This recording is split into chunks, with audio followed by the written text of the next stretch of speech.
I'm here with Sam VanFleet, and today we're going to talk a little bit more with Sam and hear more of her journey, how she got started with Mustangs, and a little bit about everything along the way. And fun fact, I actually went to a Mustang makeover that Sam was at with Malibu. What year was that? That was 2017. That was my first adult Mustang. You had done the youth for 3 years. 3 years. Yeah, that was my first one. That one was a roller coaster. It was good. It was a good starting horse, but Were you doing YouTube at that point? no, Malibu is kind of what started it. I had always filmed but never uploaded. Malibu was the first like horse journey that I made. Okay. And then yeah, that's kind of what kicked it off. And then all the uploading happened, and it was a few months after that when I started uploading the how-to videos. Right. And that's how I think I found you. Either I found you right after the makeover or shortly after, and I recognized, oh, I remember Sam. So That's the weird one. Yeah. but I found your channel. I think you had tutorials on trick training and all that fun stuff, and they're still there. You have a playlist of them, right? I gotta remake those, but they're there. Yeah. I don't know if you should watch them, but they're there. Yeah. Anyway, so let's dive into a little bit more about your Mustang journey. So what sparked your interest in Mustangs? Okay, what kind of started the journey was volunteering at a draft horse rescue. I adopted a horse from there, started boarding her somewhere.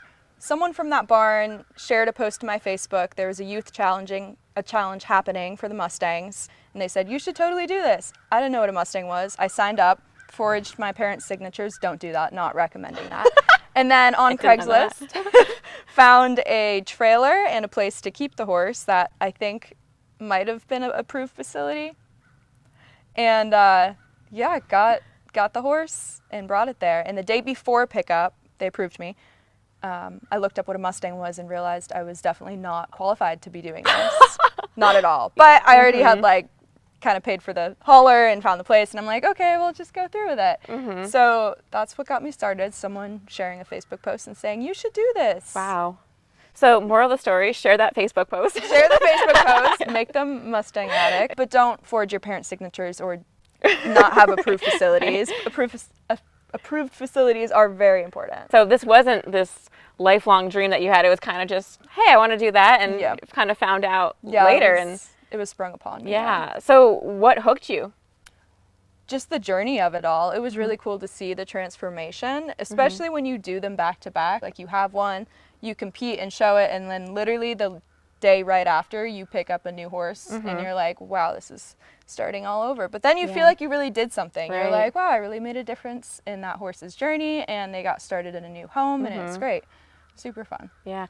So when you started, I imagine you had quite a few obstacles and challenges to overcome. What were some of those challenges? Learning proper ways of training. I didn't have like a coach or trainer. I have a video of my third youth Mustang, not even my first one, mine that I still have now, Lynx. I'm videoing it portrait mode, which like if you do YouTube or anything, everything should be horizontal. I was filming it myself as I'm doing the exercise with my horse. Oh, like you're training the horse. The horse is in this hand. I'm looking at his hip. The phone is pointed at the dirt and his back foot. And I'm saying hind foot step. I'm yielding his hindquarters, and I'm doing it all wrong. My cues are awful. I'm like elbowing the thing in the head, and I'm like, okay, good. And I just like put the phone down, and I uploaded that as is, like not cut. And I'm like, what was I doing? I don't know. I think it's still probably up on my Facebook page, I'll have to go check for that.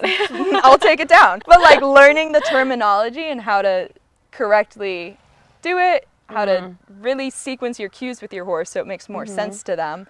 That was a big learning curve. And then being open to learning from everyone. Because since I started the journey on my own, I was kind of like, well, I can just like do this. I'll just get through it. I've already done a few. And then you realize that like horses are different, and you need the creative side of your mind to be brought out by other people sometimes, and to watch them and observe them and be like, okay, I could try it that way. So I needed to learn to be a little bit more open and just take in everything. So who have you learned from along that journey? So I would say the people that I've gotten the most knowledge from that worked best with me were Ariana Zacharias. She's in Kentucky. She does a lot of Liberty, work with dressage horses. I think she does some colt starting. More recently, Matt and Stacy Zimmerman in Idaho. They do a lot of colt starting, a lot of things with the Mustangs, and kind of the Western side of things, which I'm pretty much just an English rider. But it's been really great to learn from them. They've worked well with kind of how I learn and how they teach. It just meshes well. Katie and Craig Moore, Kale Young, just here and there, everyone. Not like I've been with anyone for a super long time, like learning or interning, but I'll either come for a lesson or stay for like a week or a month or something. And you have quite a few tools that you pull from. Like I know you're training with negative reinforcement, positive reinforcement. Like yeah, we've got some colt starts that, you know, are really simple, just get on and go, and some of them need a little more reinforcement with the sequencing of cues. And I have one that is a little bit filled with anxiety and needs positive reinforcement to help her. She came already started as like a failed racehorse and just wants to go but hasn't realized she can relax. So she's like strictly positive reinforcement.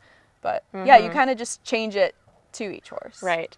All right. And so before you got into this, so you obviously started out with the draft horses, and then you got into Mustangs, the shows. And what brought you into, like, how do you take the jump into becoming a trainer, like doing this as a profession?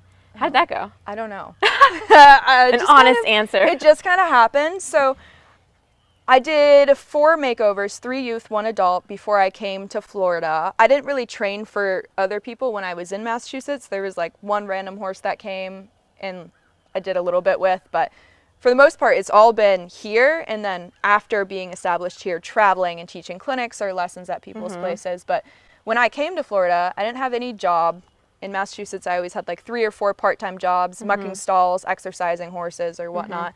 I was here for a month. I was like, this is great. I can focus on my 3 horses and do nothing else. And then like quickly, 1, I ran out of money. And 2, I got really bored. I was like, that is not enough for me to do in a day. Right. So I messaged the closest 50 farms to where I was at the time. And I was like, are you hiring? I didn't even look to see if they were. I was just reaching out. Like maybe they'll just take this random person. Barely got any responses. Then I reached out to this farm. She was like, oh, it's super cool what you do. I don't need anyone, but like, I want to meet you. I came out, she met me. She's like, you're awesome. But yeah, I don't need anyone. Cool. I got hired as a, what is it? Like a race horse exerciser, rider, something like that. Was about to start there. Then she came back. I promise it's circling back to your question. She came back and contacted me to come out again. She's like, actually, plans changed. You can come and work here. And I was like, warm bloods, race horses, warm bloods. So came here, got started doing that, and then it was really good to work out of someone else's barn who, I mean, she's a breeder, she rehabilitates horses, she has different horses come in, like already has an established clientele, but needed a young horse starter to be there. It was a good position for me to come in, learn a little bit from her, build my own clientele here, and I guess that's kind of where the trainer title started, would be establishing myself at a farm. Yeah. All right. So I know that you have a video where you tell your whole story. What do you call it? Like your Mustang horse journey? Yeah, the horse journey or my horse story, something like that. Right. And in that video, you talked about your journey, but also how you changed as a person.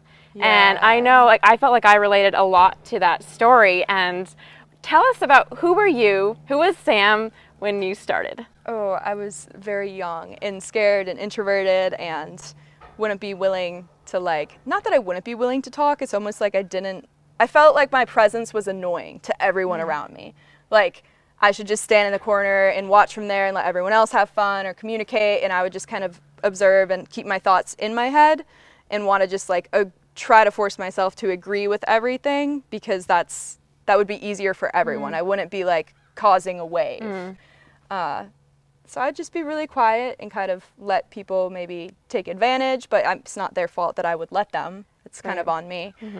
And then throughout it, yeah, like clinics, public speaking, all of that, I was not fantastic at. Not that I am now, but I'm a lot more confident with it. Yeah.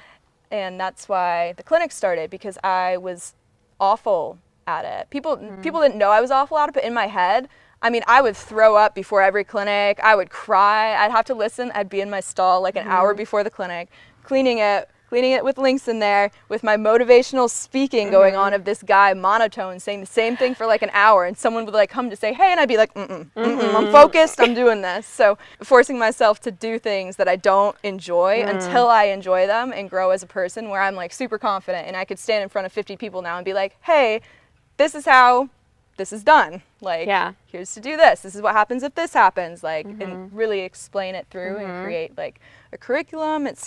it was really good for me to go through all that. And I feel like I relate so much to that. Okay, a moment of truth. But even asking you to do an interview, it's easy to let someone, or not let someone pass you by, but it's easy to stand in the shadows and not ask for that or not reach out. But it's so cool when you do make that connection and when you step out of it. And with your experience, it's like all what practice. It's like this is not who you were starting out. You've had to, you've worked so hard for every moment, like for where you are. You've worked so hard to get here. Yeah. And that's been like personal growth that you have taken control of. So I think that's really cool. And I know you've done some of those car chats, which I love those too, because those were tricky when I started them, because I'm like, no one wants to hear that. I feel like recording it though. Like, and then not worrying about views either, or what people say online. That's always a big thing. Yeah. Like, you've got a bigger channel too, so I'm sure there's like plenty of people that plenty of people that comment things, and you know, that tears you down, like when you're starting, especially. You take everything to heart. You're like, oh gosh. Right. And then they just start saying mean things, and you just have to tune it out. And you're like, you know, it's just a reflection of them. It is, yeah.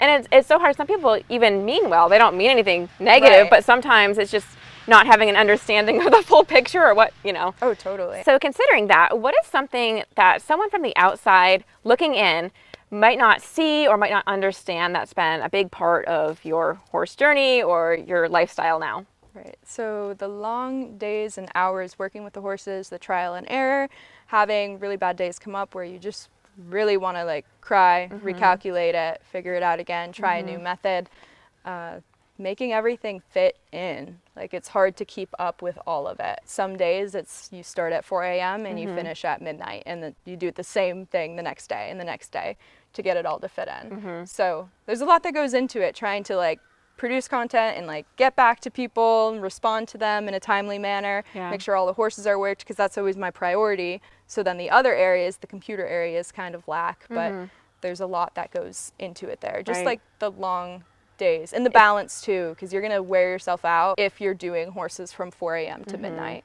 You need to do something non-horse related, and I think horse people as a whole forget that. Everyone makes horse their personality in their life, and they don't have anything else to it. So the last year or two, I've been trying to figure out how to incorporate things that aren't horse related. And so you do ballroom, right? I do ballroom dancing, yes. So I can kind of make horses like the love of my life again, basically. So I'm not drained and not like, okay, got to get through this day to get to the next. Like, I want to enjoy every part of it. So being able to mix in horse stuff with non-horse stuff and finding that balance and breaking free from that. You see on Facebook all the time people writing about how long they work and how they don't take vacations and whatnot, and they work so hard, and to most people it's really impressive, and it is, like, the work ethic is really impressive, but also they're lacking care of themselves and their mind, and that's not impressive. That balance is kind of like behind the scenes figuring that out.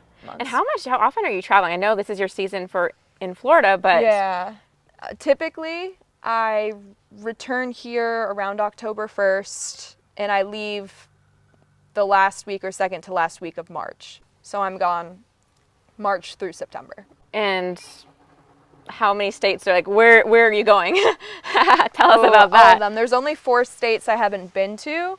I have a list of states that I've taught in, and it's not quite as many as I've been to, but I've taught in quite a few of them. I want to say, and you've been out of the country too. You got to, that was really cool. Yep, I taught in Turks and Caicos, training horses to go in the water and training their team there how to work with them. And I think I'm going to Norway maybe next year for clinics. I'm not, that one's not confirmed yet. But I have a couple of international things in the works. Yeah. So Sam is incredibly busy. You have a crazy lifestyle. I don't think people always understand that. I think you know, it's like normal. Everyone has their own normal. They like, do. For me, it's chaotic. Yeah.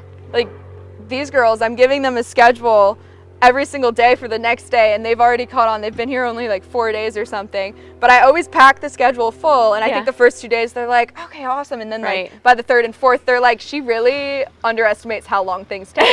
Like, she just packs it all on, and we'll get to half of it and we'll just be like, sounds great. I like staying busy in the chaos of it. What advice would you give your younger self? Ooh, don't be so hard on myself, and like myself more. Like, it's okay to be nice to yourself. It's gonna help get you a little bit further, and put yourself out there, take every opportunity that you can, which I started doing fairly young, but I could have done it even younger, and it probably would have done some good for me. But and just be kind to everyone, and like verbally be kind. Give people random compliments. Don't just like be a generally good human, be like exceptionally good. And for someone who's maybe wanting to start their own journey of training, becoming a trainer professionally or just working with Mustangs, what advice would you have for them? Watch as many trainers as you can, whether you agree with the methods or not. Just learn, read the horse, read the human's body language. As a trainer, it is great to have training horses, but it also is more monetarily easy to have people clients. Yeah. Clinics, lessons, and it's less liability. So as a trainer, you kind of want to add some of that in there too. And then your younger self, what would your younger self be most proud about who you are today? My younger self would be so hard on me. I wouldn't be proud of anything. Like really, I like that just alone shows the personal growth though. It's like if your younger self wouldn't. It's really sad. I like truly hated myself. Horses fixed that in time, and just growing up and exposing myself was good. Wow. So what are you today most proud about? What am I today most proud of? Probably my work ethic. Like I feel like I have a pretty good motor, and I'll go, and I have a lot of, what is it? It's mind over matter. That's what I've got. Like even there's a personal trainer that comes here 3 days a week. So my barn owner and I and a couple other people will work out and like just try to like get better stamina for our horses and training and make our bodies better and healthier and more fit. And like there's exercises that I'm doing with weights that I shouldn't be able to do. Like I don't even use the correct body parts, but simply because I'm like, I'm doing this, it happens. And then I injure myself. Like it's not great in that sense, but that was just an example. Yeah. But I'm a lot of like mind over matter for things. Very driven. And I know like from your story, I don't remember the details, but like you didn't start out with horses. You didn't grow up with horses, but you've worked for like your truck, you have a trailer, like all those things were sacrifices that you've made happen. Yeah. So. I don't even really think I had a certain path where I'm like, okay, I'm going to get this and then it'll make it so I can do that. Like I was just chaotic. I drained my bank account to zero getting these things. Like nothing. Yeah. And that's really not the best tactic. I'm really lucky it worked for me. But I have a feeling that if it didn't work, your drive probably would have figured it out. It would have found another path. I would always find it out. And I think that's a step that a lot of people aren't willing to take, is that risk that comes with it. Right. Like when you're driven and when you're trying to get somewhere and get a goal, there's a lot of sacrifice and there's a lot of risk.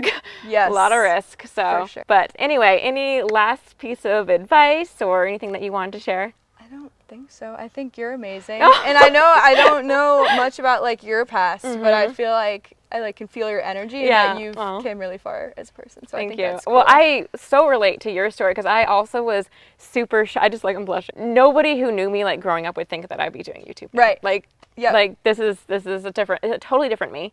So that's awesome. Yeah. Anyway, well, thank you. Oh, and are you going to be doing the Mustang Magic? Not doing Mustang Magic, the Mustang Champions competitions, the Challenge and the Classic. I am doing those two competitions with Mustangs I just got today that you've maybe heard sounds of in the background of this. I've got 2 chestnuts that I have not yet shared and I don't know when I will, but they are chestnuts and they're here and they're great. Yeah, so the first one is the Western one in...